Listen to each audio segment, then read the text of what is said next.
আজকের ভিডিওটা শুরুই হচ্ছে একটা কৌতূহল দিয়ে।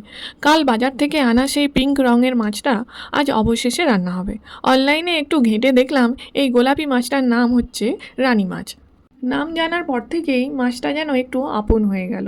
আজ পুরো রান্নাটাই হবে ধীরে ধীরে, কোনো তাড়াহুড়ো নেই। আগে পুরো মাছটাই তৈরি হচ্ছে চুপচাপ নিজের মতো করে। পাশে আলু বসিয়ে দিয়েছি সেদ্ধ করতে, আরেক পাশে ডিম ফুটছে। জায়াঙ্কের জন্য আলাদা করে ডিম হচ্ছে। ওকে আজ মাছ খাওয়ানো হচ্ছে না, কারণ এটা বরফের মাছ। ছোট বাচ্চার ক্ষেত্রে আমরা একটু সাবধান থাকি। এই ছোট ছোট সিদ্ধান্তগুলোই মায়ের মনটাকে সবসময় ব্যস্ত রাখে। মাছ রান্না নিজের মতো চলতে থাকে। ঘরে একটা সুন্দর গন্ধ ছড়িয়ে পড়ে। ভাত বসে গেছে, সব মিলিয়ে একটা সম্পূর্ণ প্লেটের প্রস্তুতি। এরপর আলুটা হাতে নিয়ে আস্তে আস্তে মাখা, কোনো বাহারি কিছু না। ডাল স্যালাডটাও পাশে রেডি। এই সাদামাটা জিনিসগুলোই আসলে পুরো খাবারটাকে সুন্দর করে তোলে। সব শেষে প্লেটিং, ভাত, রানী মাছ, আলু মাখা, ডাল, স্যালাড, একটা শান্ত ঘরোয়া প্লেট।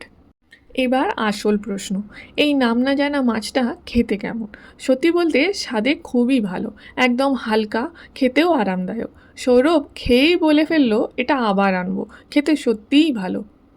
কিছু মাছ প্রথমবারেই মন জিতে নেয়।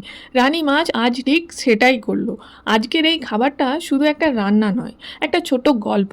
যদি তোমাদেরও এমন সিম্পল ঘরোয়া খাবার ভালো লাগে, তাহলে এই গল্পটা তোমাদের সাথেও শেয়ার হয়ে থাকলো। ভিডিওটি ভালো লাগলে লাইক আর কমেন্ট করে জানিও তোমরা কি আগে কখনো রানী মাছ খেয়েছো। আবার দেখা হবে আর একটা প্লেট নিয়ে আর একটা গল্প নিয়ে। Bye bye.